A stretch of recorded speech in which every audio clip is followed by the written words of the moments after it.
Buen día para todas y para todos. Creo que en general me conocen. Soy Penoy, que soy el coordinador del colectivo de Teología de la Liberación Pinchín-Sequeyer. Y hoy, junto con el Instituto de Estudios de América Latina y el Caribe, estamos organizando nuestro segundo encuentro sobre América Latina, religiosidad popular y perspectivas políticas de transformación. Creo que, primero, gracias por estar acá. Ojalá podamos compartir una jornada interesante de reflexión y de debate. Creo que estamos en un momento importante, clave, fundamental en nuestra patria, en nuestro país, en donde es fundamental que tengamos estos espacios de reflexión. Es fundamental que tengamos estos espacios de pensar nuestra militancia y de pensar el hoy y lo que viene. Para no perder un montón de cosas que hemos conseguido en estos años, a nivel América Latina y a nivel Argentina también, y para ver cómo podemos seguir creciendo en esta construcción de una sociedad justa, igualitaria, ¿no? Fraterna, inclusiva. El colectivo, bueno, viene trabajando desde hace unos años, desde el año 2006, desde el año 2008, perdón. Y bueno, y seguimos con nuestras actividades como siempre, nuestras actividades de seminarios. En este momento estamos realizando el seminario en periodismo de La Plata. Hemos hecho alguna otra actividad, hemos estado en Córdoba, bueno, y seguiremos haciendo otras. Hoy no voy a explicar qué es el colectivo y todo eso, porque ya lo expliqué la otra vez. Lo importante es mantener lo que dijimos siempre. Nosotros somos un conjunto de compañeras y compañeros que venimos de distintas militancias, del cristianismo de base, que nos encontramos fundamentalmente desde la militancia, desde la ternura y desde el afecto, y desde ahí vamos construyendo este pequeño espacio, que es un espacio de encuentro, de reflexión, de debate, de construcción. Y volvemos a repetir, en general, para nosotros la Iglesia es todo aquel espacio que intenta construir una sociedad más justa, cualquier espacio. Hoy nosotros creemos que este pequeño espacio es la Iglesia, la Asamblea, la Iglesia, en donde vamos construyendo, donde vamos debatiendo y donde vamos intentando buscar caminos comunes, caminos puntos de transformación a nivel social y a nivel político también, ¿no? Porque creemos profundamente que cualquier militancia, también la militancia del cristianismo, tiene que ser una militancia que tenga un profundo sentido político y un acompañamiento a un proyecto. Y nosotros hoy acompañamos fundamentalmente estos procesos que se dan en América Latina y también en nuestro país. Bueno, la jornada va a ser parecida al año pasado. Ahora comenzamos. Voy a presentar acá las invitadas y los invitados que nos van a acompañar a la mañana. Vamos a tener un trabajito en grupos o un debate, depende de cómo llevamos, por ahí lo hacemos acá directamente. Después vamos a tener el almuerzo y después tenemos la segunda mesa a la tarde, entre 2:30 y 3 de la tarde vamos a tener la segunda mesa, que es la mesa más política, si le queremos llamar así. Bueno, creo que no me olvido nada, ¿no? Rubén, está bien, ¿no? Bueno, hoy nos acompañan, bueno, Nachi Bancich, que va a coordinar la mesa. Nachi es un compañero militante popular, que viene también del cristianismo de liberación, cristianismo de base. Nos acompaña Inés Areco, que es licenciada en educación, ¿no? Y que nos va a ayudar, aunque todos dicen que es socióloga, pero ella es licenciada en educación. Y también nos va a ayudar a pensar, es parte también del equipo de Rubén, así que también nos va a ayudar a pensar un poquito. Diego Mendieta es pastor de la comunidad de Iglesia Dimensión de Fe, de una iglesia pentecostal, que nos va a contar cómo una iglesia pentecostal está hoy acá compartiendo con nosotros y por qué. Sí, claro, porque esta iglesia pentecostal comparte con nosotros y no otra iglesia pentecostal. Y después, bueno, Oscar Campana, que es ya amigo del colectivo de siempre y que nos acompañó el año pasado, el teórico laico, todavía director de la revista Vía Pastoral, ¿o ya te...? Todavía. Y bueno, y también es director del Instituto de Estudios Teológicos, el ICET. Sí, el profesorado Don Bosco. Profesorado. Sí. Bueno. Pues todavía. Sí. Todavía. Por ahora. Mientras no te pelees con el economía. Bueno, la mesa, el título de la mesa era Iglesias y Movimientos Populares. Vamos a empezar con Oscar, ¿sí? Después hacemos Inés y después hacemos Diego. ¿Sí? Buenísimo. Bueno, yo cuento la reflexión que quiero compartir. No es nada por ahí diverso a un aporte que a mí siempre me gusta hacer. Cuando se hizo allá el primer seminario de Teología de la Liberación en la Universidad de las Madres, y me invitaron a participar en un par de encuentros, yo en ese contexto y en esa currícula que se desarrollaba, yo quise aportar lo que había implicado en ese momento, en los años 60 y 70, para el catolicismo argentino, el acontecimiento del Concilio Vaticano II, que fue una especie de gran cimbronazo en la historia de la Iglesia, y la apropiación que hubo como emergente argentino de lo que estaba pasando en América Latina, de una variante o vertiente, por decir así, de la teología de la liberación, si cabe la expresión, que se expresaba en autores como Rafael Tello o como Lucio Otero. Hoy le entro a este mismo tema desde otro punto de vista, ¿no? Y esto es lo primero, hablar un poco de la ocasión del tema y después abordar este tema que hoy aparece siempre referenciado con el nombre de la teología del pueblo, para tratar de ver un poco de qué se trata, si es que podemos saber de qué se trata y hacer una mínima presentación de ella. La ocasión del tema es la siguiente. Tanto en medios periodísticos, donde habitualmente más rápido nos encontramos con las noticias, como también ya a esta altura en algunos artículos de revistas teológicas o en varias biografías de el Papa Francisco, aparece este lugar común. Papa Francisco, Bergoglio, es un exponente o un emergente o un derivado de la teología argentina del pueblo.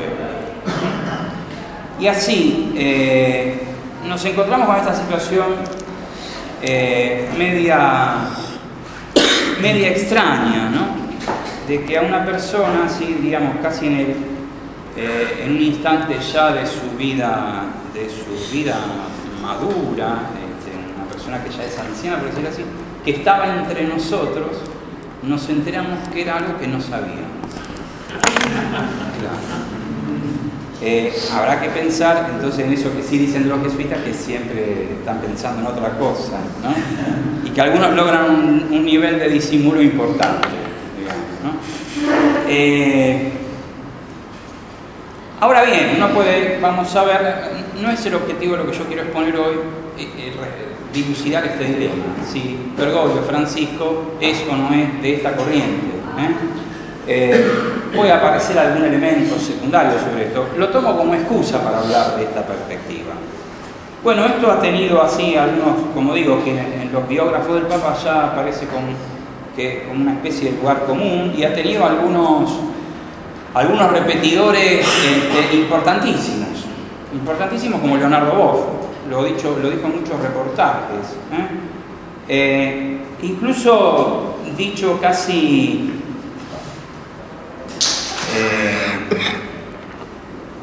Leonardo Boff dice, bueno, la teología del pueblo es la versión argentina de la teología de la liberación, casi como diciendo siempre estuvimos en lo mismo, ¿no? Cosa que realmente no me consta, y no critico a Boff por esto, pero más bien uno podría decir, por motivos históricos que no vamos a profundizar hoy, más bien el resto de la teología latinoamericana de la liberación, siempre vio a esa teología argentina del pueblo, que ahora la llaman así, porque se popularizó el nombre, pero antes la llamaban simplemente la teología de la cultura, siempre la vio como una especie de tendencia casi traidora dentro de la teología de la liberación. Y esto tiene que ver con una historia que no vamos a profundizar hoy, y es con, en algún sentido, el intento de manipulación que hubo por parte del CELAM en torno a Puebla en el año 79, de esta teología de la cultura, representada sobre todo por Lucio Ojeda, como la única vertiente ortodoxa de la teología de la liberación. Cosa que en algún sentido se profundizó con los documentos condenatorios de la teología de la liberación del año 84. En ese esquema, si uno en ese momento le preguntaba a Leonardo Bosch qué pensaba de esto, y le ha dicho que si había algo que no tenía que ver con la teología de la liberación era esto. Pero ahora somos peronistas, somos todos, ¿no? Digamos, como decía el general. Acá es lo mismo, digamos, ¿no? Estábamos todos en el mismo lugar y no lo sabíamos. Bueno, entonces, esta afirmación de que Bergoglio o quien sea es un exponente de o un hijo de la teología argentina del pueblo parte de un presupuesto que sí creo que por ahí es de difícil comprobación, y es que existe una escuela de teología argentina, una escuela en el sentido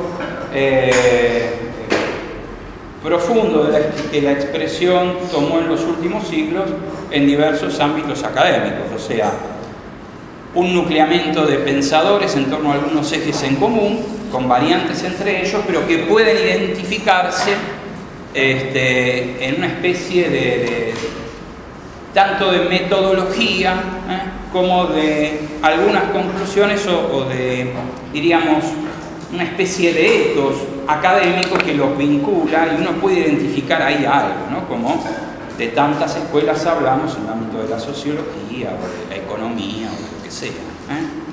¿Existe una escuela argentina de teología? Entonces, desde aquí yo quiero desarrollar brevemente un poco la respuesta a esta pregunta. ¿Qué es la teología del pueblo?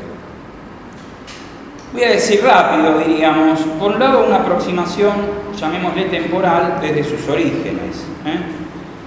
Si alguna vez alguien quiere rastrear esto, no va a tener otro remedio que meterse en los hechos, las personas, las figuras y las producciones del catolicismo argentino, llamémosle renovador, de la década inmediatamente posterior al concilio. Pongo un principio y un fin en esto. 1966 a 1975. 1966, el episcopado crea una comisión que se llama la Comisión Episcopal de Pastoral, que se tendría que encargar de poner en marcha un nuevo plan de pastoral en Argentina y una pastoral de conjunto, a tono con la renovación conciliar y en ese sentido, coherentemente con eso, le otorgan en algún sentido la presidencia de esa comisión a los obispos más dinámicos. Llega a presidir esa comisión el mismísimo Angelelli, ¿sí? Generando con el tiempo una especie de contradicción institucional donde la presidencia del episcopado seguía existiendo, aparte de la comisión, y uno dice, ¿quién lleva adelante la pastoral del catolicismo en Argentina? ¿La comisión, absolutamente conciliar y veremos con el tiempo popular? ¿O la presidencia del episcopado, absolutamente alineada y apoyando la dictadura del momento? En el 66 es la dictadura del momento. Pero bueno, ahí está, hay un inicio. Y pongo el cierre en 1975 porque el cierre en algún sentido lo pusieron los hechos históricos.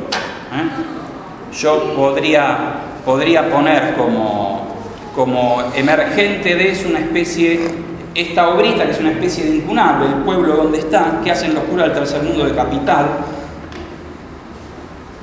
tomando nota, entre otras cosas, de una serie de reuniones que tuvieron con Rafael Tello, y que en algún sentido cierra este libro, entre otros motivos es incunable porque el libro sale a fin del año 75 y en marzo son destruidos la mayor parte de los ejemplares que había de este libro, ¿no? Pero que en algún sentido trata de resumir las intuiciones que estuvieron presentes en la década anterior. No, me parece que es interesante que ese resumen sea una pregunta. Digo, para algunas cosas que diremos después. Lo que ocurre en esa década es que hay sectores del catolicismo argentino que descubren el pueblo y lo popular, desde el punto de vista de un sujeto histórico. Y al descubrir, a veces uno desde afuera dice, hubo curas que en los 60 se hicieron peronistas. No, hubo quienes en los 60 descubrieron el pueblo. Y por descubrir el pueblo, se aproximaron a su cultura, se aproximaron a las opciones políticas de ese pueblo, aunque a lo mejor algunos o muchos de ellos, una década antes, habían estado en la vereda contraria, cuando fue el derrocamiento de Perón en el 55. Porque descubren el pueblo es que descubren su religión y se ponen a verla, a estudiarla, a investigarla, a valorarla en muchos casos. Porque descubren el pueblo es que descubren la cultura. ¿Ven? Y me parece que este es un hecho fundante de uno de los momentos más interesantes del catolicismo argentino de toda su historia. Una generación que descubre al sujeto real, al cual dirigirse, al pueblo, o como gustaba decirse en aquellos años, al pueblo pobre. Al pueblo pobre. Descubrir al pueblo en sus opciones políticas era descubrir al pueblo desde la perspectiva de la resistencia a las dictaduras, la del 55, la del 66, la de la resistencia a la proscripción del peronismo. Era descubrir a los pensadores de lo nacional, Hernández Arregui, Scalabrini Ortiz, Jabreche, Cook. Yo leía a todos estos autores de la biblioteca de Gera, me sacaba los libros, los tenía todo ahí, diríamos. Se los devoraron, esa generación se devoró a los autores del pensamiento nacional. Era descubrir, era expresar todo esto también en las cátedras nacionales. En las cátedras nacionales, que fueron un momento de creatividad único en la historia del pensamiento político argentino. Y un emergente importante de esto en la movida que estaba ocurriendo en la Iglesia y en una especie de extraño momento de emergencia, incluso institucional, de estos sectores, fue la reunión de los obispos en San Miguel del año 1969. Que da como resultado, la idea era aplicar en Argentina los documentos finales de Medellín. Y da como resultado un documento que se llama Documento de San Miguel, que se lo conoce con el nombre del Documento de San Miguel, porque, ¿qué es este? Que es Declaración del Episcopado Argentino. Hasta hace unos años los obispos siempre se reunían en San Miguel y uno podría decir que todos los documentos que sacaban eran de San Miguel. El único que es el de San Miguel es este, diríamos, ¿no? También, incunable, pasa que esto sí ya está en otras colecciones. Que solamente para entender que esto no era un documento de los curas del tercer mundo, sino que era de los obispos, yo leo un párrafo del capítulo Pastoral Popular.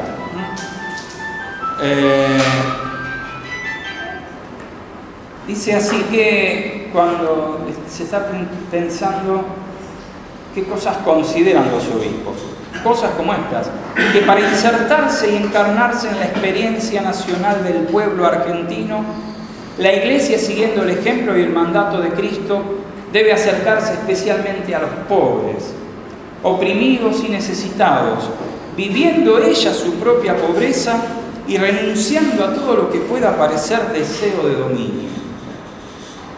Que la Iglesia, escuchen esto, que la Iglesia ha de discernir acerca de su acción liberadora. Así, un documento del Episcopado que habla de la acción liberadora, desde la perspectiva del pueblo y de sus intereses. Pues por ser este sujeto y agente de la historia humana, que está vinculada íntimamente a la historia de la salvación, los signos de los tiempos se hacen presentes y descifrables en los acontecimientos propios de ese mismo pueblo o que a él lo afecta. Que por tanto la acción de la Iglesia no debe ser solamente orientada hacia el pueblo, sino también y principalmente desde el pueblo mismo. Y esto supone, fíjense que supone, Amar al pueblo, compenetrarse con él y comprenderlo. Confiar en su capacidad de creación y en su fuerza de transformación. Ayudarlo a expresarse y a organizarse. Escucharlo, captar y entender sus expresiones, aunque respondan a culturas de grado distinto. Conocer sus gozos y sus esperanzas. Conocer especialmente lo que quiere y desea de la Iglesia. No separarse de él adelantándose a sus realizaciones y decisiones. No transferirle problemáticas, algo en lo que en general el catolicismo argentino ha sido especialista. No transferirle problemáticas, actitudes, normas o valores que le son ajenos y extraños, especialmente cuando ellos le quiten o debiliten sus razones de vivir y razones de esperar.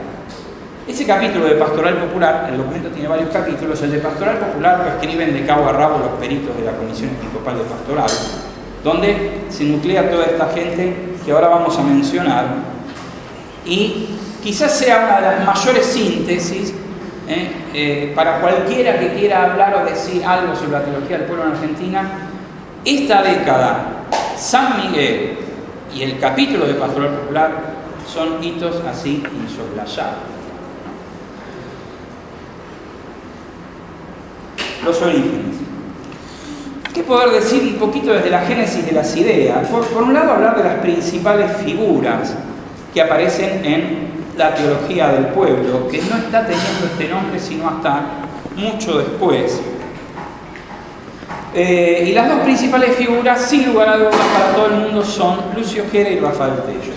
Son dos curas de la Arquidiócesis de Buenos Aires, teólogos, con una biografía personal y eclesial muy diversa.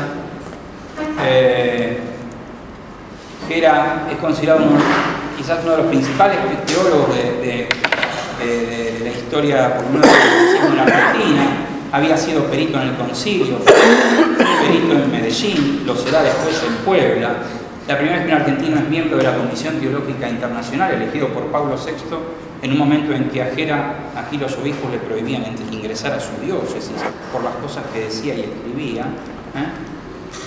Mientras que Rafael Tello, que él venía de otra historia, de tener estudios civiles antes de meterse ya de grande en el eclesiástico, se va a dedicar también a la formación teológica como Gera y filosófica. Pero son sin lugar a dudas las grandes figuras que hoy es un poco más fácil al menos dar con su pensamiento, porque años antes de morir se hizo una recopilación, el padre Gera murió hace 2 años, se hizo una recopilación con su consentimiento de sus escritos en 2 volúmenes de 1000 páginas cada uno. Y diríamos, la posibilidad de la publicación de su obra permite conocer su pensamiento, las etapas de su pensamiento y sacar conclusiones. El caso de Tello es difícil porque Tello no quería publicar. Todo el mundo tiene algún escrito suelto de Tello de alguna etapa de su vida. Y en los últimos años, un grupo de curas que en los últimos años de su vida lo había acompañado mucho a Tello, se propuso una publicación más sistemática de sus escritos, de sus apuntes, podríamos decir, aunque esos apuntes son de una etapa tardía, son de fin de los años 80 en adelante. Él muere en el año 2002. No son cosas de los años 60 y 70. Otras figuras que la mayor parte de ellos se van a dar cita en el equipo de peritos de la COEPAL son el padre Fernando Boas, un jesuita muy viejito, aún vive, Gerardo Farrell, que después terminó siendo auxiliar de Quilmes, obispo auxiliar de Quilmes, Justino Farrell, Justino, que terminó siendo ni más ni menos que decano de las facultades, estamos en sociales, decano de las facultades sociales en el año 73, propuesto por la Juventud Peronista. Y Juan Carlos Escanone, un poco más tardíamente, ¿no? Juan Carlos Escanone no pertenece por ahí a este grupo de pensamiento originario que aparte tenían toda relación entre ellos y trabajaban juntos. Si yo tuviera que sintetizar las principales intuiciones de esta perspectiva teológica, es un poco lo que vimos en el párrafo que leí de San Miguel. por un lado, el carácter situado e histórico de las creencias, lo que implica atender al sujeto que cree, mirar quién es el sujeto que cree, y privilegiar en el fondo el sujeto por sobre lo que podríamos llamar el contenido doctrinal de esa creencia. Esas distinciones que hacen la teología. Privilegiar el hecho de creer antes que el contenido en sí de aquello que se cree. Lo otro es el diagnóstico de la distancia entre la fe popular y la institución. Piense que a la cuestión de la religiosidad popular se llega tratando de ver qué es lo que cree el pueblo y cómo se puede, uno podría decir, mejorar o evangelizar eso, porque quizás no sea ni el modo ni el contenido de aquello que debe ser creído, y se termina rescatando, como lo dirá Tello con toda su dosis de escándalo en su momento, lo que él llamaba la eclesialidad de las masas populares.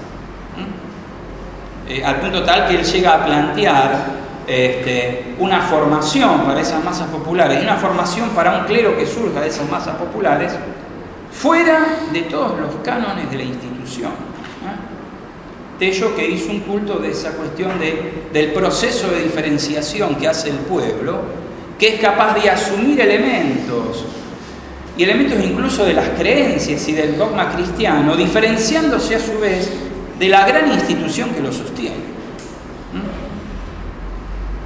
Entonces ven la distancia entre la fe popular y la institución. Y por otro lado, la profunda convicción en el carácter liberador del cristianismo y en sus concreciones y en las concreciones populares de ese cristianismo, y a la vez en las construcciones políticas de ese sujeto popular.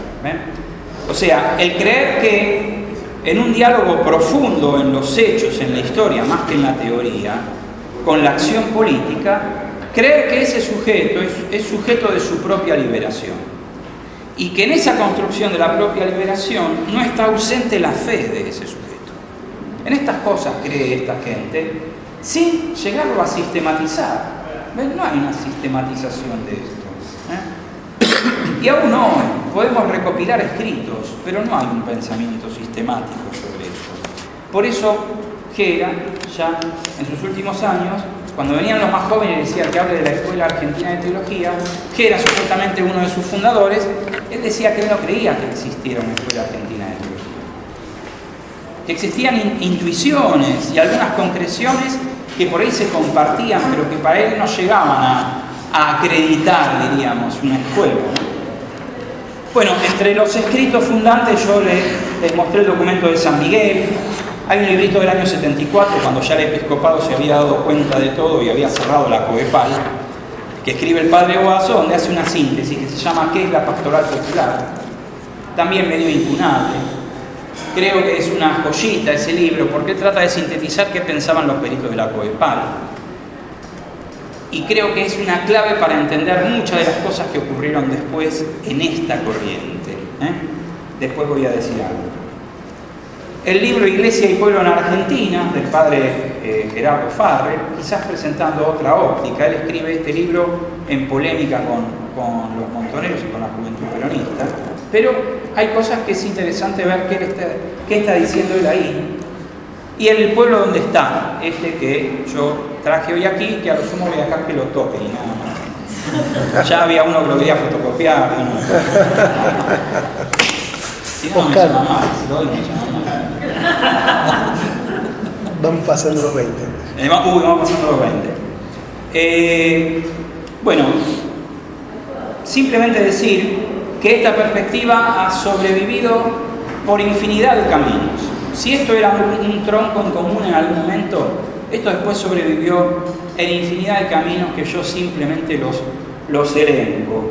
Bueno, obviamente por las causas históricas que conocemos, la dictadura, los intentos de cooptación de esta perspectiva por parte del episcopado. Pero ¿en qué ha sobrevivido esto? En las peregrinaciones. La peregrinación a Luján es un invento de Tello que arranca en el año 75, pero peregrinaciones en muchos lugares del interior que comienzan a hacerse motorizados por esta gente y de esta perspectiva. En las vigilias, en los encuentros con jóvenes, en los cursos para vagos, en los cursillos para vagos, como se decía en aquellos años, en la pastoral de santuarios, en los galpones, en los curas villeros, que hoy aún están entre nosotros, y uno puede discutir si son como los de los 60 o 70, seguramente no, pero ellos se leen desde ahí. Yo de antemano no puedo decir que no pueden hacerlo.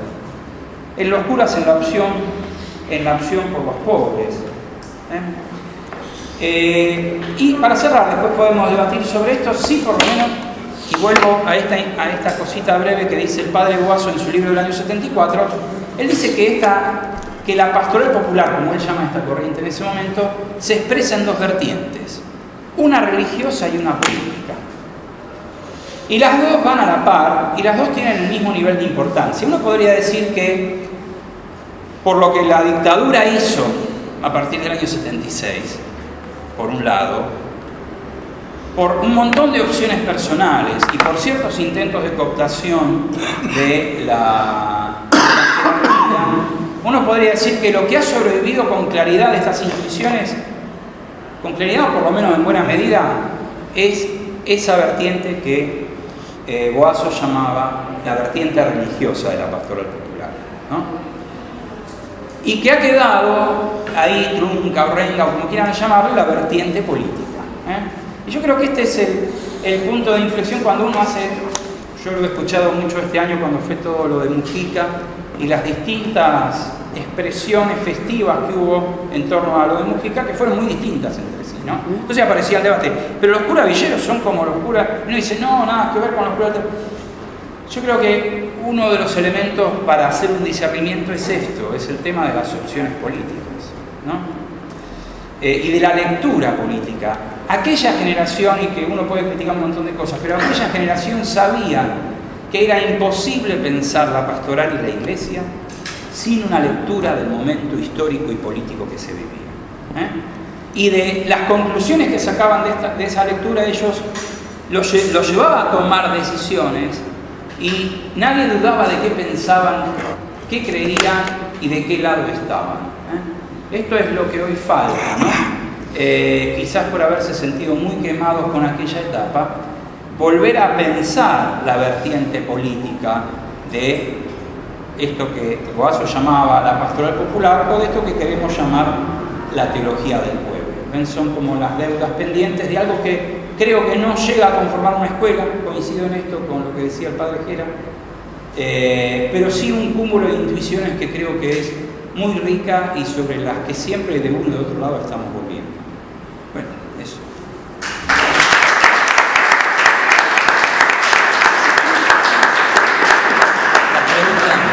Después explico cuando terminemos el panel.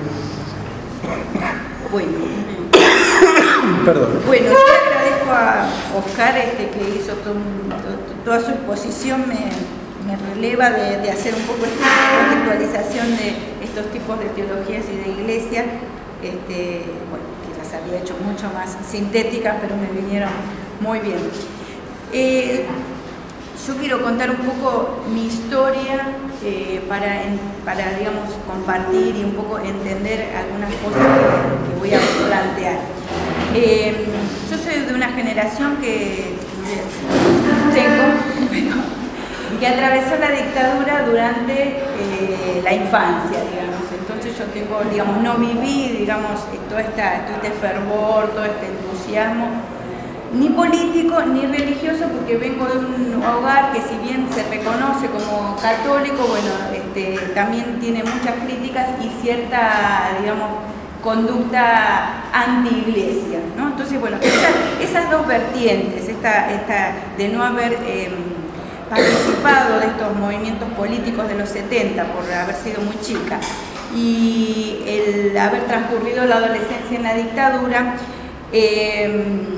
me llevaron a dos cuestiones. Una es que durante la dictadura los jóvenes o los adolescentes muchas cosas no podíamos hacer, así que los únicos espacios más o menos para los que teníamos alguna gana de hacer algo colectivo era los espacios religiosos, ¿sí?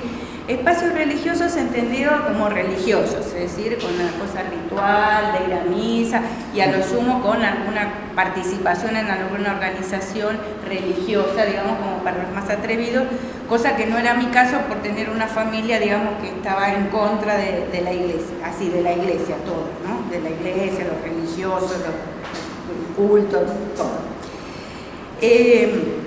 Entonces, cuando yo termino, digamos, termino los estudios secundarios, bueno, yo después estudié para ser maestra, el profesorado de enseñanza primaria, justo se dio un momento de apertura democrática, ese con el gobierno de Alfonsín, que tuvo para los que éramos jóvenes en esa época una apertura, digamos, a un mundo que era así como totalmente novedoso y del que no teníamos ningún registro para anclar en épocas, digamos, en los 70, ¿no? Por lo menos donde yo me movía. Yo además soy de San Miguel, que es un lugar que además de que escribían esas cosas, también escribían otras cosas, sí. Mucho más conservadoras, donde se juntan dos cosas, una iglesia muy conservadora junto con el ejército, ¿no? Digamos, ese era el ambiente. Bueno, yo estudio en la universidad, en una universidad además que había sido cerrada por los militares, ¿sí? Con una fuerte, en sus orígenes, en los años 70, cuando se fundó la Universidad Nacional de Luján, tenía una fuerza bastante importante de grupos cristianos más de derecha o de grupos cristianos más críticos, como por ejemplo la figura de Emilio Mignone, que fue el primer rector, y que cuando se abre la universidad es una universidad muy pensada en el pueblo, ¿no? Que esto después lo va a sacar la dictadura en el 76, y como no puede sacar toda esta impronta que tenía, en el 80 directamente cierra la universidad. Así que bueno, venía de todo ese tránsito, digamos, ¿no? De la apertura democrática, de transitar en una universidad que se reabría en la democracia. Bueno, y de participar en acciones. Yo estudiaba educación en la universidad, entonces participé en acciones que tenían que ver con la alfabetización de personas adultas, de gente que no había podido aprender a leer y escribir. Bueno, ¿por qué cuento todo esto? Porque yo ahí descubrí dos cuestiones. Una, que la iglesia que conocía, porque había participado en, digamos, fines de la dictadura en la iglesia y después seguía participando en la iglesia, era una iglesia totalmente ritualista, ¿no? Con una teología dogmática, donde, bueno, sobre todo éramos jóvenes, entonces, digamos, de lo único que se hablaba era de las cuestiones de la represión o del control sexual, digamos, todo lo que no tenía que ver con eso no entraba. No era parte de la iglesia, digamos. Y por otro lado, en una universidad que, bueno, que trataba de transmitir, digamos, la generación de esto que vos decías de las cátedras nacionales. Bueno, yo había tenido profesores formados en esas cátedras. Bueno, esto me llevó a mí a entrar en un conflicto, porque yo lo que sentía era que yo me sentía cristiana y me sentía que hacía algo por la iglesia, entendía la iglesia como asamblea, cuando iba a alfabetizar al barrio, ¿no? Cuando iba a la iglesia, digamos, al templo, ¿no?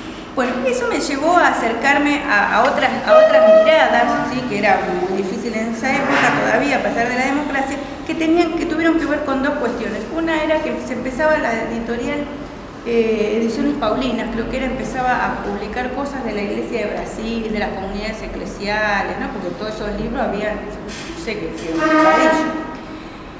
eso por un lado, cosa que me daba como una tristeza, digamos, porque yo decía, bueno, esto pasa en Brasil queda lejos, yo a Brasil nunca voy a poder ir, ¿no? Y acá en Argentina no pasa nada, digamos, porque la iglesia que conocía era de lo más troglodita, o sea, un calificativo.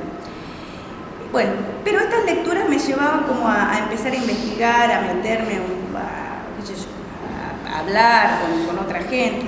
Y ahí descubrí, hablando con unas compañeras en la universidad, que andaba Rubén Dri con un grupo que se llamaba Encuentro Cristiano, que era un grupo de cristianos que, bueno, de vuelta del exilio algunos y otros que habían participado en los 70, intentaban trabajar y hacer un modo de iglesia que no fuera la iglesia, digamos, dentro del templo, sino otro modo de hacer iglesia, y que sobre todo estaba muy comprometida con el tema de los derechos humanos, cosa que también me preocupaba mucho.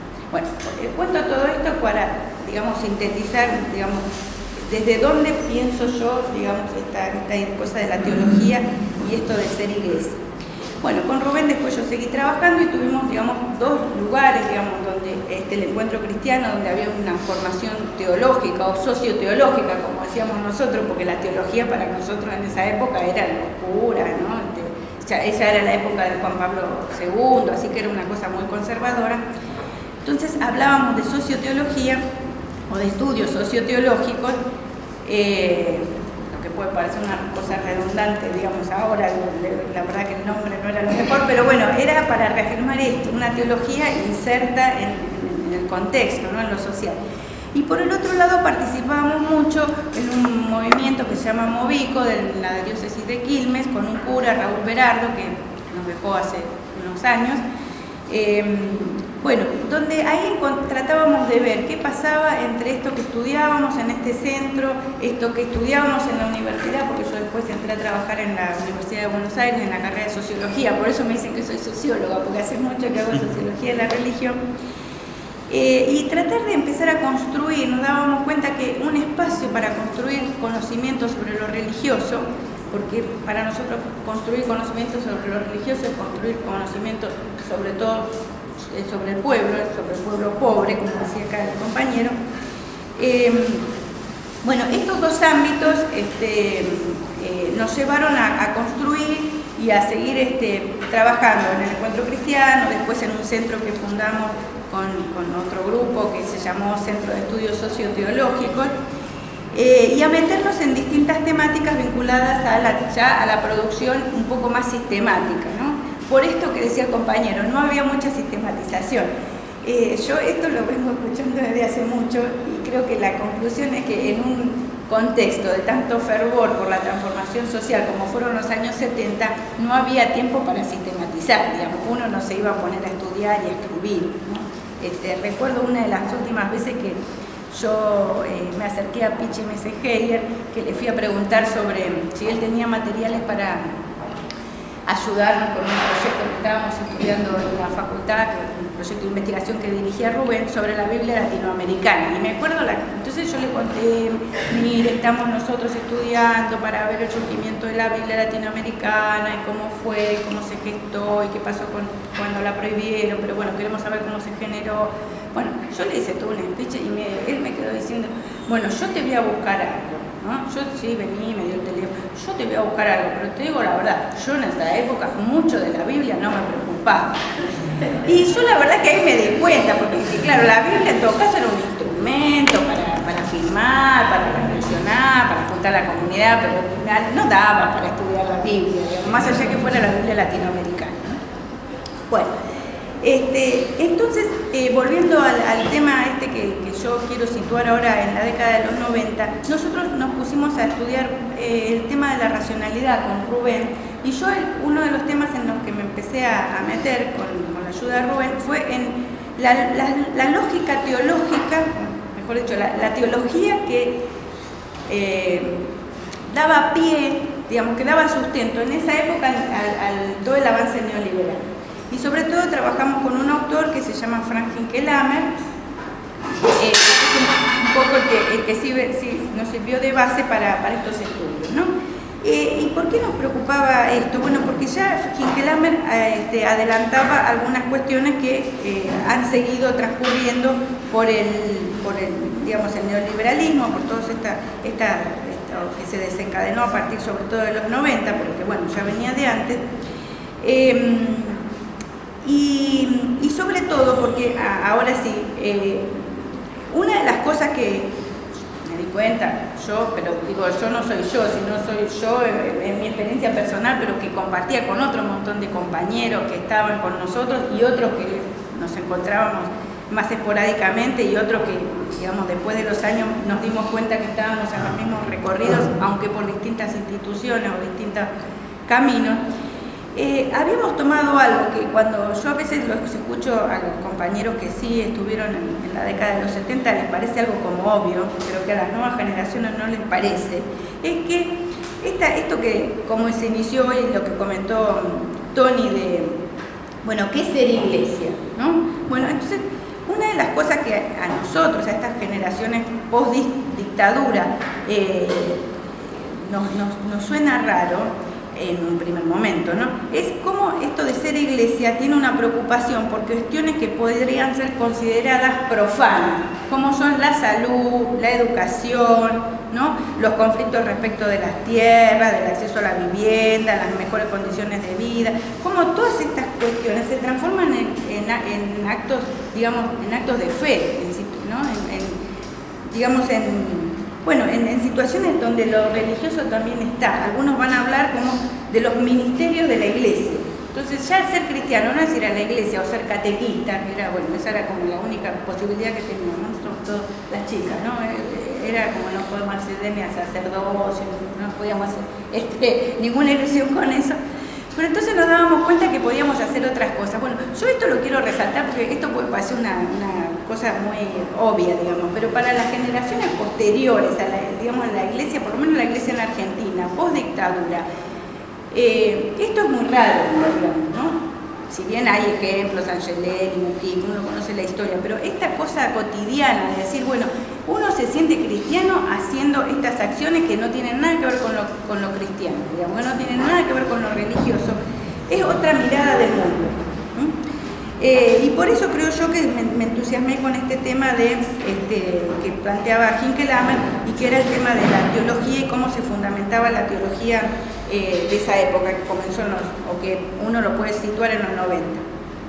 Bueno, esa teología tiene una base que es, bueno, esto de, digamos, lo contrario de lo que recién acababa de afirmar, es la célebre separación de ámbitos, ¿no? Una cosa son las cosas de Dios y otra cosa son las cosas del César, entre otras cosas legitimada por una mala traducción de la Biblia que dice dar al César lo que es del César y a Dios lo que es de Dios, y que es una de las cosas que retoma la Biblia latinoamericana y que tomando los originales traduce, y la traducción más exacta parece ser que es devuelvan al César lo que es del César y a Dios lo que es de Dios, y toda esta reflexión que se narra en la Biblia está afincada en una situación que es que a Jesús le muestra una moneda, ¿no? Y entonces le dice si hay que pagar impuestos, si no, y él responde, devuelvan al César. Es decir, este sistema de intercambio, este sistema mercantil no es el sistema de Dios, esto devuélvanselo al César, que es del imperio, ¿no? Entonces, esa primera cuestión es, digamos, así como desde la teología de la liberación o desde la Iglesia popular se reafirma esta unidad de los ámbitos, desde una teología de dominación o desde las variadas teologías de dominación, estos ámbitos se separan. Y la otra cuestión es que se empieza a construir una teología o se empieza a difundir una teología de la deuda, que es esto el tema que yo precisaba con estos estudios que había hecho Frank Hinckelhammer. Y una de las cosas que me parece interesante pensar es cómo algunos autores, no puedo decir todas, pero algunos autores plantean que todas las sociedades tienen un mito de origen, ¿sí? Un mito en el cual se fundan, y que algunos autores como Girard dicen que en toda sociedad hay un mito fundante que tiene que ver con un asesinato, ¿no? Más allá de estas cuestiones de los mitos, lo que yo quiero señalar es, bueno, cómo la teología que se construye, digamos, bueno, esto viene de largo, ¿no? Pero para sintetizar, una de las bases que da sustento a esta teología de muerte, esta teología que les puede legitimar en el siglo XX las deudas, tiene que ver con una exacerbación de una teología que ya venía desde hace mucho tiempo. Ustedes sabrán que esta idea entre la teología de la dominación y de la liberación, o estas posturas, liberación-dominación, atraviesan toda la Biblia y atraviesan toda la historia del judaísmo, del judeocristianismo. Esta teología basada en la muerte, basada en la destrucción, basada en el sacrificio, es una teología que se consolida sobre todo a partir del siglo XV, y que es la teología que llega a América. Esta primera cuestión. En esa teología, una vieja idea que tenían las primeras comunidades cristianas, que era lo que no se puede, no se debe.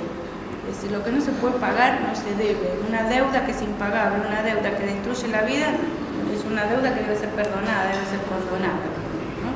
es una deuda como imposible de ser pensada como deuda en sí misma, porque quiere decir que hay una usura, que hay codicia, digamos que hay una situación de tan extrema injusticia que no merece ni siquiera ser considerada deuda, ¿no? Entonces, esta idea de lo que no se puede, no se debe, empieza a ser borrada de la tradición cristiana, sobre todo a partir de, bueno, de todos los cambios que se empiezan a dar entre la transición de la Edad Media a la modernidad, y con todo el desarrollo que empieza a gestarse a través de las revoluciones burguesas, y se consolida desde el catolicismo una teología muy fuerte basada en la entrega de Dios, entrega a su Hijo para salvar al mundo. O sea, para salvar al mundo, para seguir adelante, para que la vida tenga sentido, Dios tiene que entregar a su Hijo, tiene que matarlo, tiene que destruirlo.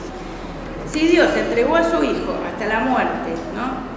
O sea que eso se hace un sacrificio humano, ¿sí? Después de ese sacrificio no puede haber ningún otro sacrificio, pero entonces cualquier sacrificio que cualquiera tenga que hacer lo tiene que soportar porque el mismo Dios entregó a su Hijo.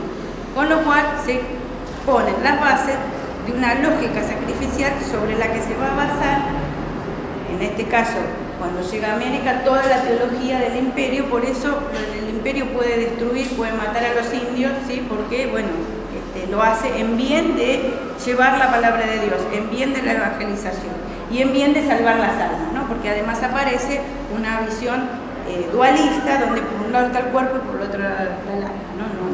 El ser humano no es una unidad, como sí había sido interpretada desde los fundamentos, digamos, de las épocas fundantes del judaísmo, o del, si lo tomamos en la larga duración, del judeo-cristianismo. Bueno, entonces, se hace un sacrificio. ¿Qué es un sacrificio? Bueno, un sacrificio es un ritual, ¿sí? Mediante el cual se consagra algo a la divinidad a cambio de otra cosa. Y acá quiero hacer, es una lógica de intercambio. Esta es la otra cosa importante. Se fundamenta una lógica del intercambio. Yo le doy algo a la divinidad, en el caso a nuestro Dios, y Él me da algo a cambio. Y acá quiero hacer una salvedad. Cuando hablamos de sacrificio lo distinguimos del esfuerzo. ¿Cuál es el esfuerzo? El esfuerzo es que yo le puedo pedir a Dios que me ayude, pero yo me convierto en que me ayude a hacer algo. No que yo le pido y me quedo sentada, ¿no? Le pido un trabajo, me quedo sentada acá, es probable que el trabajo no lo consiga, ¿no? Yo tengo que pedirle a Dios y además hacer algo para conseguir el trabajo. Por ejemplo, ir a buscar trabajo, ¿sí? O decirle a alguien que necesito un trabajo, no sé, algo tengo que hacer, algo tengo que activar. Entonces, esta lógica es, digamos, una cosa es el esfuerzo, porque en el esfuerzo el sujeto, digamos, es un sujeto activo y es un sujeto que se engrandece, que crece con esas acciones que hace para procurar un fin, ¿sí? En el sacrificio lo que hace es convertirse en un objeto, porque toda la acción es, bueno, me lo va a dar Dios, yo acá tengo fe, me quedo, me aíslo, ¿sí? Bueno, esas lógicas sacrificiales son las lógicas que digamos, si bien se arraigan en Europa, en todo el Occidente y en América a partir de la conquista, se van a exacerbar va a quedar clara, digamos, con el desarrollo del capitalismo, pero va a quedar clara y oscura, ¿no? Clara porque se va a exacerbar esta lógica mercantil, ¿no? Que tiene un fundamento teológico, pero por el otro lado se va a ocultar, porque lo que se va a ver ya no va a ser esta idea del sacrificio religioso, sino que se va a secularizar. O sea, todo el mundo va a quedar en esta lógica del intercambio que tenía origen y último fundamento en esta entrega sacrificial, pero ya no vamos a hablar más de esta entrega sacrificial, ¿sí? Sino que eso se seculariza. Bueno, seguido a esto, yo quiero también rescatar de la historia del judeocristianismo dos cuestiones que tienen que ver con que estos sacrificios, bueno, además del sacrificio de Jesús, se monta sobre la historia de los mitos griegos, el mito de Ifigenia, ¿no? Que Ifigenia es entregada por su padre para la conquista de Troya, y bueno, hay que conquistar Troya, entonces para eso hay que matar a todos los habitantes, porque si alguien ofrece algo al sacrificio y lo que se deseaba lograr no se logra, el sacrificio se convierte en un asesinato. Por eso el sacrificio tiene que ser sostenido a ultranza para que tenga sentido, ¿sí? Bueno, esto tiene que ver con una lógica, sobre todo de sociedades que se gestan a partir de un núcleo que se expande, es decir, de un núcleo conquistador, es decir, un modelo imperial, que es el modelo que conocemos, ¿sí?, de los países imperiales, ¿sí?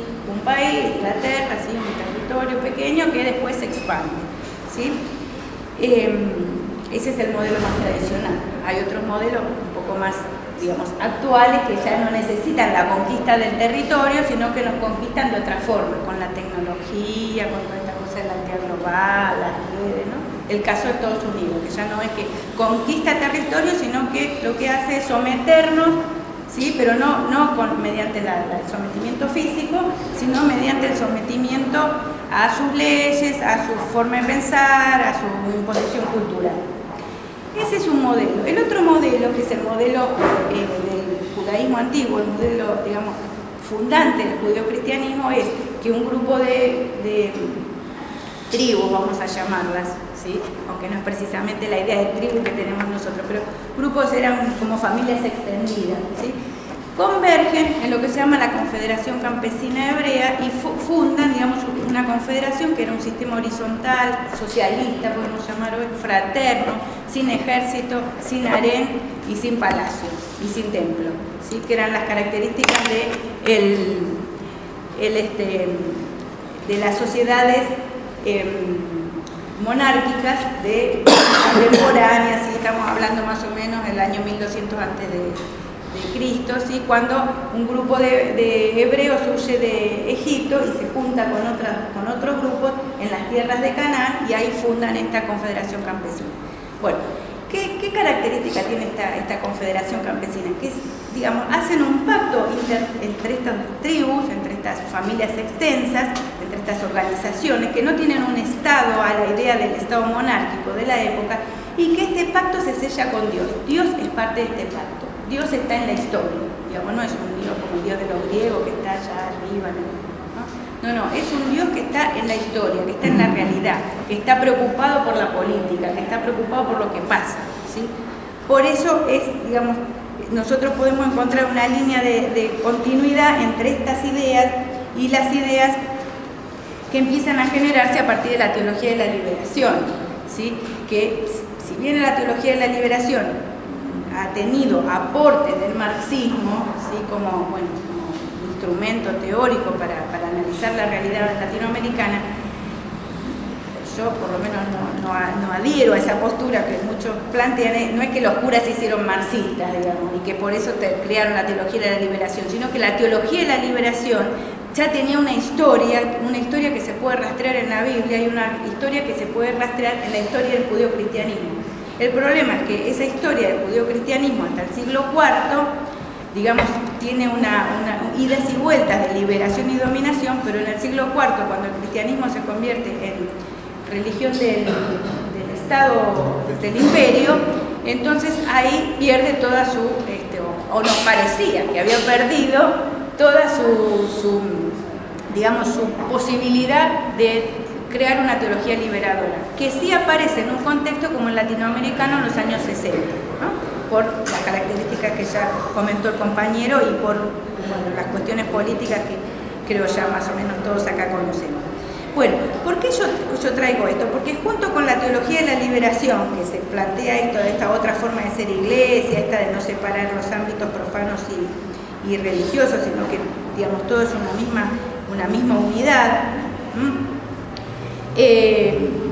es contrarrestada, digamos, a partir de otras teologías que construye el imperio, donde lo que se trata de enfatizar es esta teología del sacrificio. Entonces, digamos, por ejemplo, toda deuda, que es la época digamos, toda esta teología que empieza en los 70 y se desarrolla sobre todo en los 80 y los 90, va a plantear que la deuda debe ser pagada, por ejemplo, ¿sí?, y que no importa lo que pasa si se mueren los latinoamericanos, si la gente pobre, los niños se mueren, eso es otra cosa, ¿sí?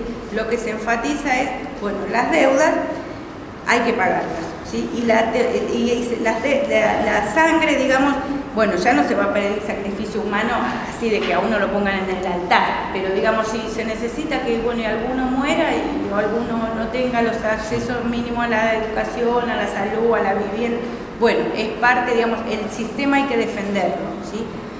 Y esta teología, que sobre todo en los grupos de Estados Unidos tiene mucho anclaje en los grupos puritanos, va a ser una teología desconfiada de la política y del Estado y activa en el campo económico, ¿sí? Por eso no les hacen ni 5 de nada a estos fondos buitres, ¿sí? Digamos, no sé si son creyentes o no, pero digamos, tampoco se lo cuestionan, porque la idea que se transmite de esta teología es que, digamos, participar del mercado es lícito, ¿sí? No hay problema con la usura, es lícito, siempre y cuando se respete la propiedad privada y se respeten los contratos, ¿sí? Esas son las dos cuestiones, esa es la ética. Después, todo lo que quede por afuera no es motivo. Y no es casual, por otro lado, digamos, a estos grupos, esta teología contra, ¿no? Esta teología del sacrificio, que se empieza a gestar contra la teología de la liberación y contra otras, ¿no? Porque ven en todo lo que pueda ser algo progresista, algo que tenga que ver con el humanismo liberal, ven todo esto es posible comunismo, entonces todo esto se frena. Y las tres cosas que, digamos, ¿cuáles son los peligros de los creyentes para esta teología de la deuda, para esta teología sacrificial? 1, el mundo político. 2, el mundo del Estado. Y 3, las organizaciones populares. Y una forma de agradar a Dios es hacer dinero, ¿sí? Si a mí me va bien, quiere decir que voy bien, ¿no? Pero por el otro lado, estos grupos se aíslan, ¿sí? Se aíslan de otros para conservar la fe, porque hay como un grupo contaminado por esto, ¿no? Por los grupos populares, por el Estado, ¿no? Entonces hay que tener cuidado de las escuelas del Estado, ¿no? Una cosa muy, muy privatista y muy de comunitarismo, ¿no? Y las fuerzas sociales sobre todo resisten al mercado, entonces ese es el otro punto. Bueno, para ir cerrando, Dios es un Dios que pide sacrificio y es un Dios que destruye a los pobres, ¿no? El individualismo es un individualismo, la ética es una ética individualista, ¿no? La que circula. Por eso todo lo que aparece contra estas ideas es visto como algo perverso. Y lo que aparece con estas ideas es precisamente otro modelo de sociedad, que es el modelo que se está gestando a partir del más o menos 2000, por poner una fecha, en América Latina. ¿Qué hace América Latina? América está intentando armar a partir de, ya no tenemos los pactos intertribales, pero a partir de la UNASUR, a partir del Mercosur, está tratando de armar otro tipo de organización, otro tipo de sociedad, que no es esa sociedad, digamos, de colonización, de conquista, no es que nadie acá quiere conquistar a otro país, ¿sí? Sino precisamente la idea es aunarnos para desarrollar un proyecto de liberación, ¿sí? Y entonces lo que estamos haciendo, ¿por qué está tanto lío, por ejemplo, con esto, si le pagamos a los fondos buitres y no le pagamos? Más allá de que la deuda es injusta, ¿por qué salen ciertos grupos a decir hay que honrar las deudas? ¿Por qué? Porque están en esta otra lógica y porque hay todo un grupo, y yo creo que acá los cristianos han tenido mucho que ver, ¿no? Hay todo un montón de grupos que digamos, para un cristiano que está con los pobres, que incluso, más allá de que incluso sea de la teología de la liberación, digamos, un cristiano, un buen cristiano, ¿no? Aunque no tenga mucho sentido crítico, esto de ver que destruyen a los pobres, que se los somete a la extrema pobreza, que no tiene posibilidad de tener derechos, es insostenible para el cristiano. Entonces, para el cristiano, digamos, de las tradiciones más latinoamericanas. Entonces, lo que estamos dando, me parece, en la actualidad, es una disputa por el sentido, y una disputa por el sentido que tiene una base teológica, y que ahora se explicita y empieza a aparecer como esa base teológica. Por eso, no es, me parece a mí, descabellado pensar esto, bueno, ¿cómo Bergoglio empieza, ¿no? Que acá dice una cosa y allá dice otra? Bueno, porque la verdad que no resiste a ningún pensamiento cristiano esto de, bueno, no preocuparme por mi hermana, por lo menos en la tradición latinoamericana, vuelvo a decir. Y por el otro porque, sí, y por el otro porque América Latina se está, digamos, poniendo fuerte. Entonces, por eso creo que el tema de la deuda, ¿no? Hablan de honrar la deuda. El tema del matrimonio igualitario, el tema de la ley de abastecimiento, ¿qué es lo que se está cuestionando? Que como un rico va a tener que someterse a la misma ley que un pobre, ¿no? Entonces, y por otro lado, ¿qué es lo que le molesta a las clases medias que tanto odian a Chávez, a Dilma, el Pepe, Mujica, Cristina? Que las cosas no se consiguen con sacrificio, las cosas se consiguen por derecho. Y eso rompe con todas estas estructuras que nos han metido, tanto de ciertos sectores de otras iglesias, digamos que podemos llamar iglesias protestantes en general, sobre todo bueno, las iglesias de los Estados Unidos, y de parte de la Iglesia Católica, ¿no? Que tiene esta otra lógica, que es una lógica de una teología de la muerte.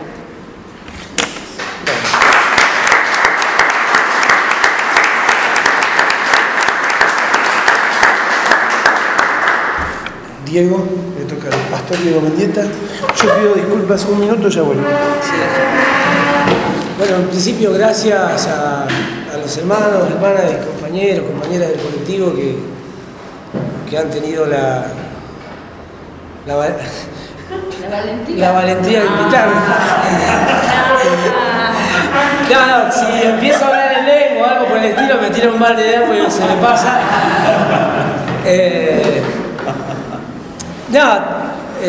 Un poco conversábamos con Tony, con Rafa, lo que significa para nosotros venir y compartir la teología que venimos construyendo, el camino que venimos recorriendo, la iglesia en la que creemos y sobre todas las cosas de dónde venimos. En nuestra comunidad, que es la comunidad de Dimensión de Fe, una iglesia de todos y para todos, durante mucho tiempo estuvo latente la discusión sobre nuestra identidad, porque nos confrontaba esto que compartía acá la compañera. Nos dábamos cuenta de que si bien la iglesia de la que venimos fue entre las iglesias pentecostales la más progresista, podríamos decir, con todos los límites que significa decir progresista algo, notábamos que había mucho de esta teología de la muerte. Y por ahí un poco lo que quería compartir parte también de la realidad que nos toca a nosotros como comunidad. Nosotros venimos de la Asociación de Iglesia de Dios, una iglesia que tiene más de 62 años acá en la Argentina y que ha sabido cumplir un rol muy importante en nuestro país, en la construcción de organismos ecuménicos, la defensa por los derechos humanos, pero como toda institución siempre está dispuesta a corromperse o a tergiversar su esencia, y donde empezaba a primar esta teología de la muerte a partir de hace un poco más de una década. A raíz de ahí se instala un conflicto institucional interesante, y para resumirlo, ese conflicto termina con la judicialización de la comunidad de Dimensión de Fe, que hoy afronta un desalojo, el cual estamos resistiendo hace 4 años por parte de la institución que nos hizo nacer. Y el problema es concreto, el problema es teológico, es político y es administrativo. Desde allí, como comunidad, comenzamos a transitar una etapa donde veíamos que era posible llevar a la práctica lo que durante muchísimos años veníamos discutiendo y que era parte del conflicto concreto que tenemos con la asociación. Nunca negamos nuestra identidad pentecostal. Por el contrario, lo reafirmamos donde podemos. Lo hacemos, caminamos como pentecostales, por lo que significa para nosotros esa identidad. Nosotros estamos acostumbrados a ver hoy a las mega iglesias, ¿no? que destrozan la cultura de nuestro pueblo, robándole sus cines, sus teatros. Y es una de las comunidades cristianas que genera más rechazo, que irrita más verlas, ¿no? Sobre todas las cosas cuando vemos que mueven grandes masas, ¿no? y sobre todas las cosas dinero. Pero yo quería compartir un poquito acerca de dónde venimos, qué es el pentecostalismo, porque mucho se habla de los pentecostales, o mucho se ha hablado del pentecostalismo. Casualmente todos los que hablan no son pentecostales. Y hay otra realidad de la vida pentecostal que es una comunidad que le ha costado mucho desarrollar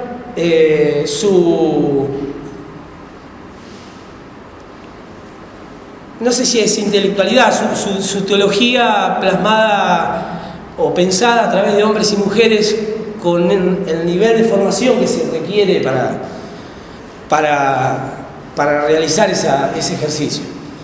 Y en ese sentido es un movimiento que carece del pensamiento crítico. Y digo movimiento porque no hay otra forma de entender al pentecostalismo si no lo miramos como movimiento. El pentecostalismo a veces lo comparamos nosotros con el peronismo. Ha dado lo peor, como López Rega, ¿no? Y ha dado lo mejor, como Emma del Cagri. El pentecostalismo un poco es eso.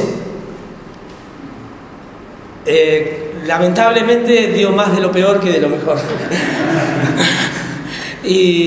Pero todo tiene que ver un poco con el origen. Yo para guiarme un poquito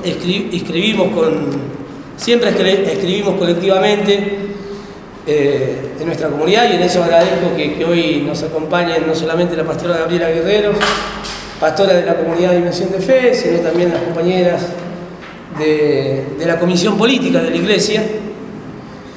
Y yo digo, para ir al origen del pentecostalismo, el movimiento pentecostal mundial tiene su antecedente en el movimiento de la santidad en el siglo XVIII y en el siglo XIX, en los avivamientos en Inglaterra, con Juan Wesley en el 1739, en África del Sur en 1860, en Gales en 1904, en el movimiento de la santidad de Asia, en Estados Unidos particularmente en 1857 y 58.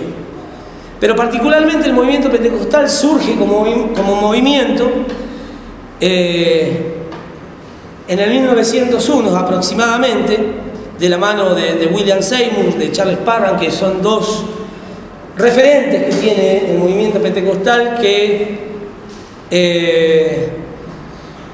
muy pocas veces se lo sabe interpretar y muy pocas veces se identifica a ambos como protagonistas necesarios para la construcción de ese movimiento. El pentecostalismo en realidad nace como respuesta, y que me perdonen los hermanos, pero nace como respuesta al aburguesamiento de la iglesia histórica. Esto es así.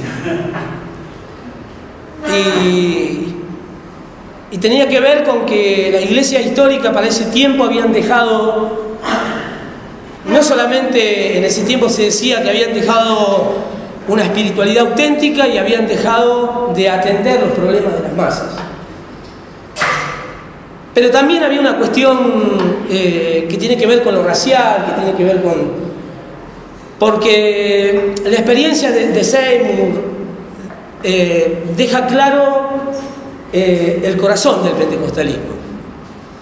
Si bien parte de un hecho fundante que tiene que ver con lo que nosotros conocemos como la glosolalía o la oral en lengua, que tiene infinidades de interpretaciones, algunos sostienen que esa práctica es la única manera de comprobar de que somos llenos del Espíritu Santo, y otros no creemos en absoluto eso, y creemos que la experiencia con el Espíritu Santo pasa por otro lado, como por ejemplo estar en las luchas, estar en cada uno de los conflictos, en los momentos de dolor.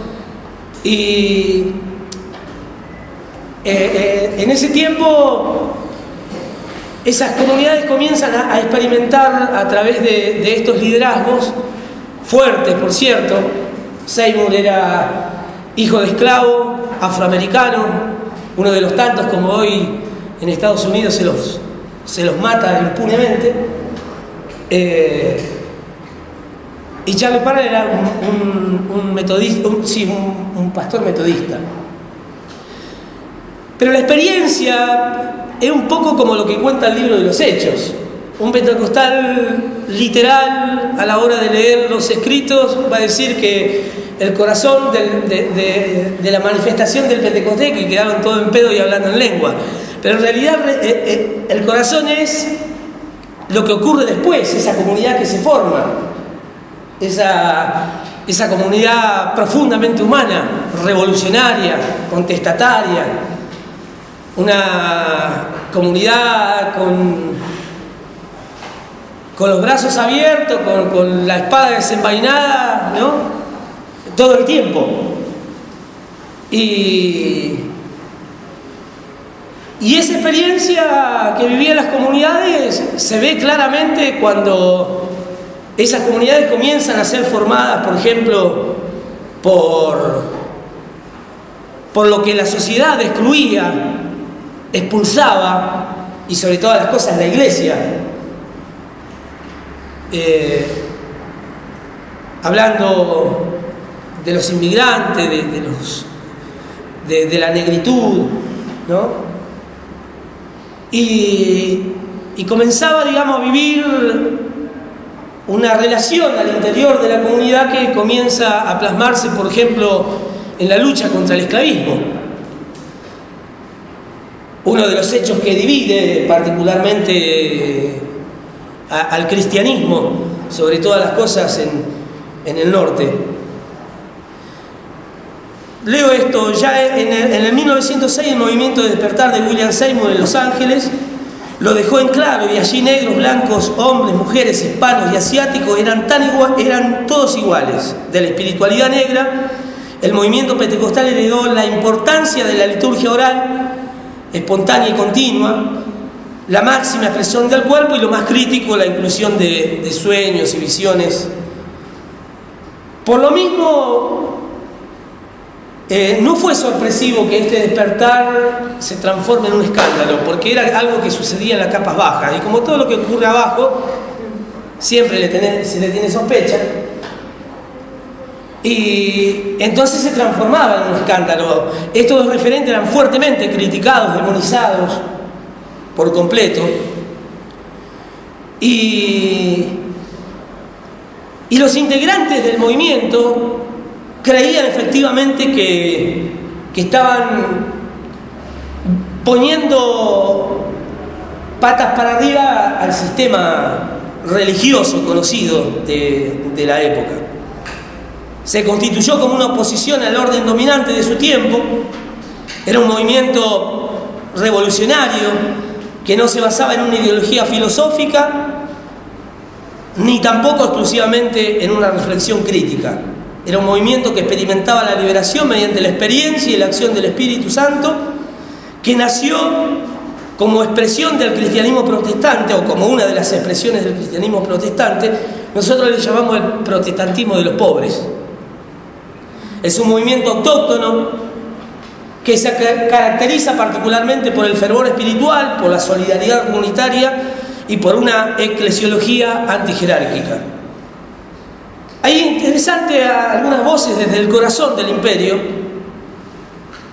de algunos profesionales e intelectuales que caracterizan al movimiento pentecostal. Un urbanista, por ejemplo, como yo detesto nombrar los nombres en inglés, pero es un urbanista, lo tengo acá, sostiene que el pentecostalismo es el mayor movimiento autoorganizado de los pobres urbanos de todo el mundo.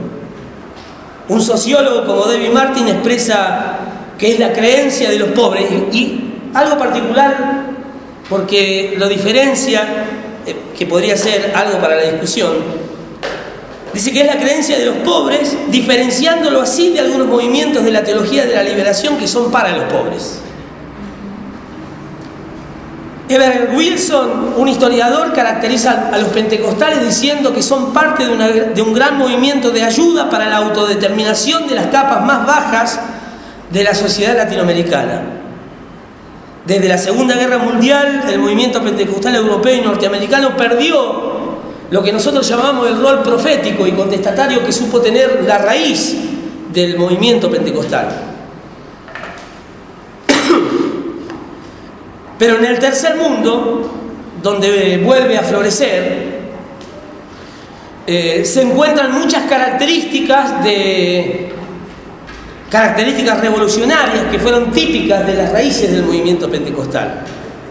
Obviamente, cuando esto comienza nuevamente a florecer, paralelamente comienza la necesidad de controlarlo ideológicamente y de que sea funcional a un sistema de muerte. Por eso gran parte del pentecostalismo encontramos esa teología que describía acá la compañera, legitimando lo peor, ¿no?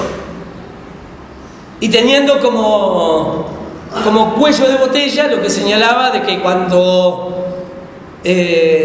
más tengo relación con el mercado, cuando más guita hago, cuando más me aíslo de la sociedad, es porque Dios me está dando lo que hay y me dice dale para adelante. Ese es un poco el pensamiento de las iglesias pentecostales hoy, pero incluso en la década de los 70 muchos investigadores, sociólogos analizaban el movimiento pentecostal, porque obviamente era algo que comenzaba a preocupar, porque desde el vamos, cuando vuelve a florecer, o cuando el movimiento pentecostal vuelve a florecer aquí en América Latina, porque cuando llega ya había experiencias que lo antecedieron, hablando de un pentecostalismo autóctono, como la experiencia en Chile, como en Brasil. En Argentina llegó posteriormente, pero lo que le criticaban era, por ejemplo, la falta de involucramiento político o la negación del mismo, y sobre todo la insistencia sobre una ética rigurosa y personal proveniente de los pentecostales norteamericanos. Sin embargo, encontramos casos en que los pentecostales en América Latina participaban activamente en la búsqueda de mejores condiciones de vida socioeconómica. Podemos hablar de los pentecostales que se sumaron en las ligas campesinas del norte, en el noroeste de Brasil, en los campos de caña de azúcar, los pentecostales que en Nicaragua, por ejemplo, construyeron y eran protagónicos en organismos ecuménicos en defensa de los derechos humanos, de la vida misma. De hecho, nosotros, como pentecostales, fuimos cofundadores del movimiento ecuménico por los derechos humanos del MED aquí en la Argentina. Algunos recordarán a uno de nuestros referentes, que fue el obispo Gabriel Osvaldo Bacaro, alguien que marcó la vida y la práctica del movimiento pentecostal, no solamente en la Argentina, sino en América Latina, y su pérdida significó un enorme vacío, porque ahí nos dimos cuenta de que la camada de referentes que los rodeaba no había sabido nutrirse de su pensamiento, y eso abrió, al menos en nuestro caso, en nuestra comunidad, en la iglesia, en la asociación La Iglesia de Dios, abrió la posibilidad para que esa teología de muerte se apropiara de ella y obviamente condicionara su práctica y su rol en la Argentina. En la Argentina, por ejemplo, llega el pentecostalismo como movimiento en la década del 50 aproximadamente. Ya estaban instaladas algunas iglesias que podemos conocer, que son la Unión de la Asamblea, Asamblea Cristiana, Asamblea de Dios, y la Iglesia de Dios propiamente dicha, de donde nosotros venimos, en realidad viene de una iglesia norteamericana, porque poca creatividad tuvieron nuestros hermanos fundadores, porque la iglesia norteamericana se llama Iglesia de Dios y a la de acá le pusieron la Iglesia de Dios, ¿no? Y claro, era la A. Y en realidad esa ruptura tiene que ver con que, como todo sistema dominante, quería que sus comunidades locales en América Latina, en la Argentina, que por ese tiempo tenía un despliegue interesante en el norte de nuestro país y particularmente aquí en la ciudad de Buenos Aires, obviamente enviaran las escrituras, el dinero y todo, y desde allá se gestionaba todos los pagos y demás. Y hubo un grupito de jóvenes que se atrevió a disputar poder. Entre ellos el obispo Gabriel Osvaldo Baccaro, muy joven en esa época, y comenzaron a cuestionar la necesidad de participar en las decisiones políticas propias de la comunidad, en las decisiones pastorales que tenían cada una de las iglesias locales aquí en la Argentina, y eso hizo entrar en un escabroso camino donde se desata como una especie de persecución sobre ellos, lo que los lleva a romper definitivamente con esta iglesia norteamericana. Y hoy a nosotros nos acusan de que nosotros tomamos el templo Dimensión de Fe, pero en realidad quien tomó los templos fue Gabriel Osvaldo Baccaro en el 52, cuando se atreve a tomar 3 templos, no uno. Uno en La Plata, en Capital Federal y uno en Beca, ¿no? Y desde allí comienza nuestra asociación, se funda el 24 de septiembre del 52, y se compromete a tener un ministerio carismático, ecuménico y profético y evangelizador. Y hay un libro que escribe Gabriel Osvaldo Baccaro que dice: así veo yo al Señor. No todo el libro está muy bueno, pero sí algunas partes. Y dice: la Asociación de la Iglesia de Dios ha sido una de las pocas iglesias pentecostales que se ha comprometido seriamente con los aspectos sociales de la realidad latinoamericana en la lucha contra la pobreza, la injusticia económica y la impunidad. Así nace nuestra iglesia, con esa impronta. Entonces, como decía anteriormente, con otros construye el MED, el CLAI y otros organismos ecuménicos que pretendían desde la fe defender los derechos humanos, generar la unidad de los cristianos en su práctica pastoral. Llegaste a los 20. Llegamos a los 20, bueno. Yo simplemente esto, la práctica pentecostal, o mejor dicho, el movimiento pentecostal tiene 2 corrientes fuertes, que yo se lo voy a leer para sintetizar. Que por un lado es opio puro y por otro lado es liberación concreta. Dice: por un lado encontramos a la iglesia y comunidades pentecostales que aceptaron y reproducen la espiritualidad del capitalismo, alienando y adormeciendo la conciencia de sus fieles. Son las que niegan o esconden su participación e incidencia política, proponiéndole a través de un mensaje moralista una vida eterna ya en el cielo, mientras aquí en la tierra aceptan y legitiman el hambre, la miseria, la muerte, como hacen otras estructuras religiosas.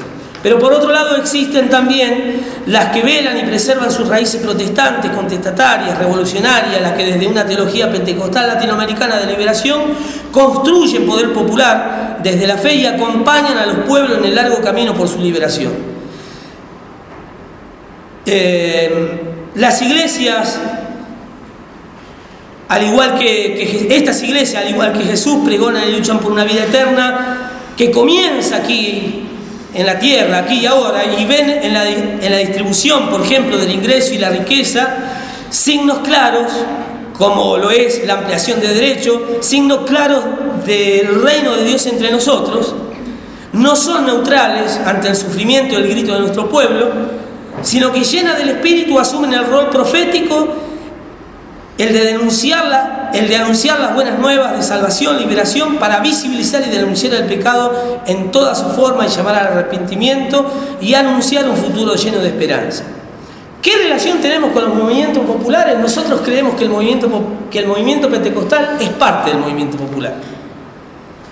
No solamente nos sentimos hermanados con el movimiento popular, porque el pentecostalismo ha tenido la capacidad de nacer en las capas más postergadas de nuestra sociedad. Después se dieron cuenta que se iban a las grandes capitales y ponían un flor de boliche haciendo un montón de guita. Pero en realidad el pentecostalismo nace en las barriadas más pobres de nuestro pueblo. Y desde allí se transforma en una de las tantas formas organizativas que tiene nuestro pueblo. Por eso lo consideramos que es parte del movimiento popular, que obviamente, al igual que el movimiento popular, tiene muchísimas cosas que corregir, tiene muchas cosas que mejorar, pero nos encontramos fuertemente hermanados. Para concluir, creemos que el movimiento pentecostal es un movimiento que está en disputa, y solo pueden hacer esta disputa en estos espacios los pentecostales que han despertado en su conciencia y vuelven a sus raíces como para empaparse de sus raíces protestantes y contestatarias, para así no solamente reivindicar al pentecostalismo como tal, sino tener la capacidad de que ese movimiento esté verdaderamente al servicio del pueblo y no de un imperio que históricamente ha sometido a los pueblos, y que esta forma de teología ha legitimado el hambre, la muerte y la miseria que ha sembrado a lo largo de más de 200 años de colonialismo, de capitalismo, sobre todas las cosas aquí en los pueblos del sur. Nosotros vamos a ver a los pentecostales que no le importa un carajo que un pibe se mueva del hambre. Vamos a ver un pentecostal que no se le mueve un pelo porque se mata a una persona que elige vivir su sexualidad, o que vive, perdón, su sexualidad fuera de lo que nosotros conocemos como esa lógica binaria. Nosotros vamos a ver a los pentecostales darse la mano, por ejemplo, con personas retrógradas como el macrismo. Tenemos aquí nomás la Catedral de la Fe, que en el 2007 larga un centro de formación para líderes políticos cristianos, y todos dijimos, bravo, mirá qué genialidad, con la Universidad del Salvador. Y el primer orador que lleva es a Cynthia Houghton, a Cobos, a López Murphy y a Labaña.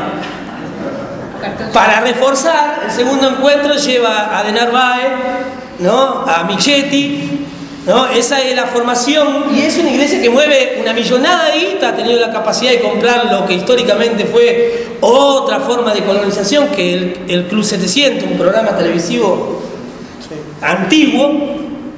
Hoy tenemos esos pentecostales. A diferencia, nosotros tenemos otra posición totalmente contraria, por eso para los pentecostales no somos pentecostales.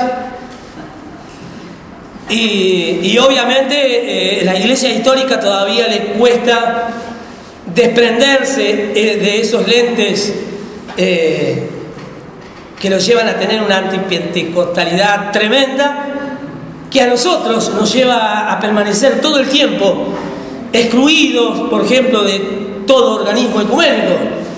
A nosotros nos hubiera gustado, por ejemplo, que los organismos ecuménicos existentes tomen partido en una situación puntual como lo es la de la Comunidad de Mención de Fe, donde sí se le ha perseguido, donde han intentado reventar la iglesia más de una vez con la complicidad de la policía, por ejemplo. A mí me hubiera gustado que los organismos ecuménicos de la Argentina hubieran expresado la solidaridad con una comunidad que sostiene comedores, merenderos, que lucha por el tema de la problemática de la vivienda, sobre todas las cosas, el tema de la violencia de género, la diversidad y clase, en fin, que tiene un montón de prácticas liberadoras que ha llevado adelante y que ha sido parte, junto con otros movimientos populares, de gestas importantes, de discusiones importantes en nuestro país. Nosotros no somos neutrales, tenemos una caracterización política de la realidad que vive no solamente la República Argentina, sino la realidad que vive América Latina. Yo creo que hoy estamos en un tiempo bisagra donde los cristianos estamos obligados a hacer sal y luz. ¿Cómo? Con nuestra práctica revolucionaria. ¿Cómo? Con nuestro ejercicio profético. No podemos ser neutrales ante lo que pasa en la vida de nuestros hermanos. Una de las experiencias, y sí, con esto termino, lo prometo. Estábamos en la comunidad y eso nos movilizó. Yo creo que ahí nos convertimos como iglesia. Íbamos a compartir la Santa Comunión, partir el pan, el vino.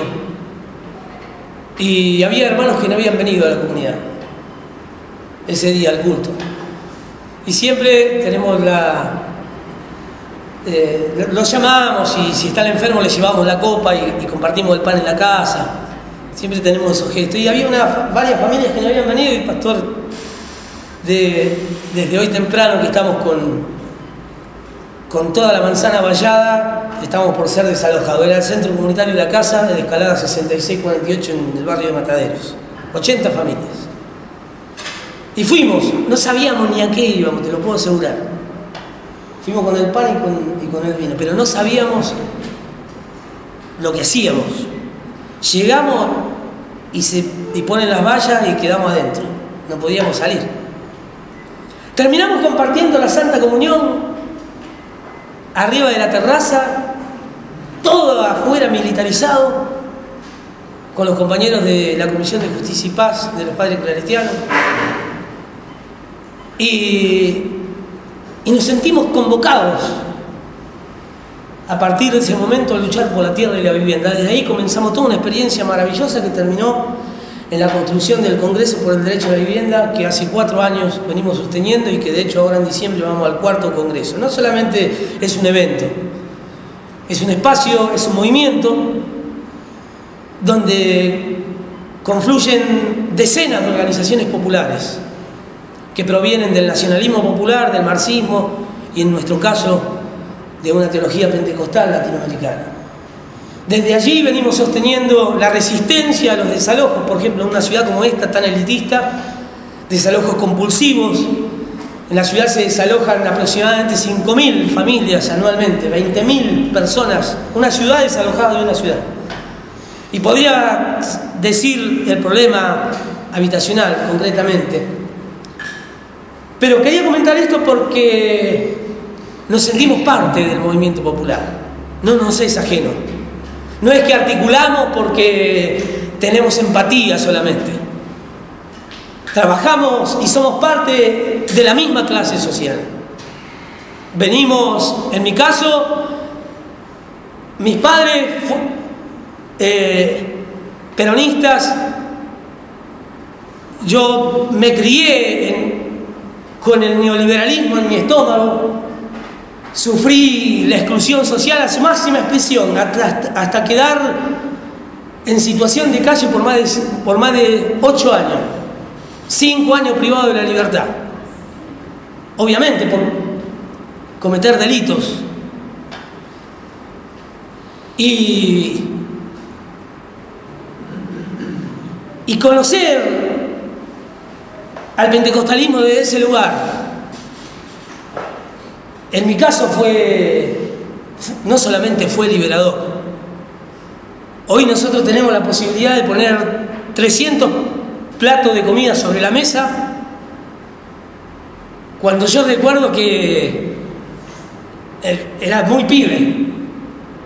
Yo tenía que ir a un bar y yo rogaba a Dios que en el corte que hacían del sándwich de miga me viniera un pedacito de jamón y queso. Hoy para nosotros es verdaderamente liberador nuestra práctica. Por eso saludo enormemente espacios como este. Nos sentimos más hermanos. Nos hacen sentir parte. Hace rato que venimos, y eso se lo compartí a Tony, a Rafa, excluidos del campo ecuménico. Señalados, criticados fuertemente. Porque no nos da vergüenza defender a nuestro hermano. No nos da vergüenza ir a la Plaza de Mayo y pedir la libertad de Esteche y del Escano. No nos da vergüenza. No nos da vergüenza decir de que hoy, por ejemplo, se está jugando por la mínima y hay más posibilidades de que el neoliberalismo vuelva a instalarse en la República Argentina que profundizar los cambios que venimos realizando. No nos da vergüenza. Y obviamente que cosechamos puteadas y cosechamos la estrecha fraternidad de nuestros hermanos. Muchas gracias.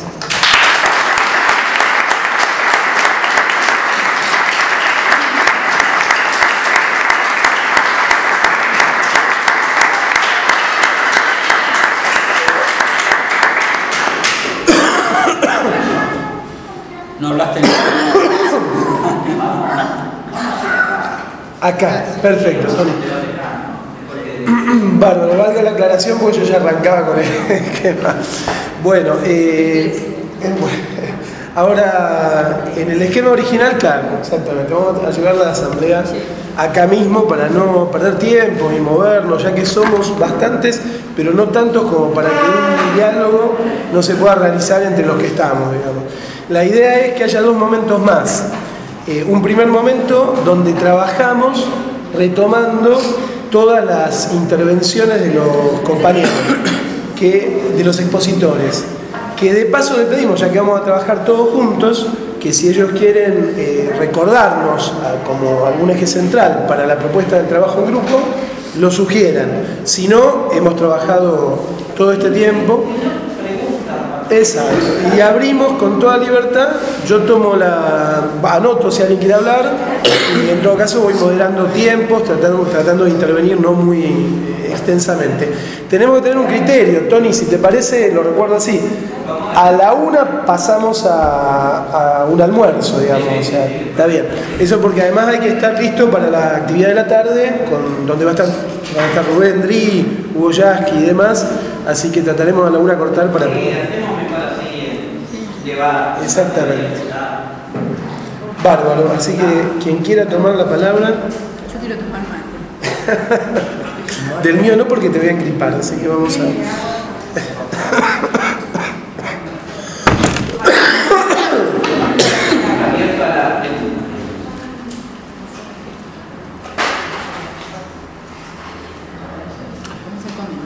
Yo, para romper el hielo, digo, hay cosas que me fueron rebotando en mi propia identidad cristiana y de mi propia historia a lo largo de las alocuciones, digamos, ¿no?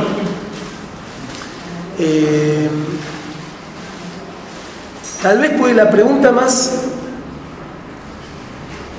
importante que a mí me interpela en estos últimos años, lo voy a decir pensando en voz alta,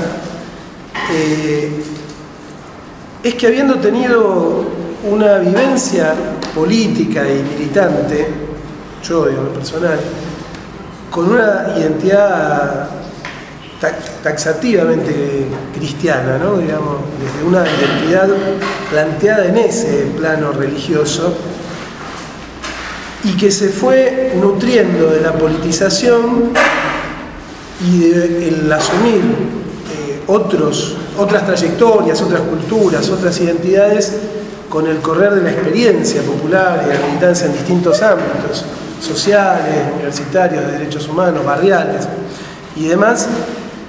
Esa identidad que me parecía tan clara hace décadas atrás, que tiene mucho que ver con la historia relatada, con los curas del tercer mundo, con la opción por los pobres, con las disputas dentro de la iglesia entre teología de la liberación y teología de la dominación, digo, para no recuperar todo, sentí de algún modo que no quedó en el escenario de la historia actual, de la política actual, tal vez tanto mundial como argentina y latinoamericana, tan claramente planteada, como en este documento de San Miguel que nos veía Oscar hace un rato, como en las opciones del Concilio Vaticano II, como en las opciones del Movimiento Sacerdote del Tercer Mundo, como esos sujetos de liberación, como los que nos relataba Diego, de la Iglesia Pentecostal, esos sujetos fuertes con identidades claras y con posicionamientos claros, que tal vez tiene que ver con que el neoliberalismo se hizo fuerte en la Iglesia también, en el modelo de Juan Pablo II, en el modelo de Ratzinger, casi escandalosamente, ¿no? O sea, con la idea de volver a la misa de espaldas al pueblo, ya en símbolos, en forma exageradamente rupturista con todos los avances que había habido en el concilio en adelante. Pero digo, es como que se desdibujó, y llegado a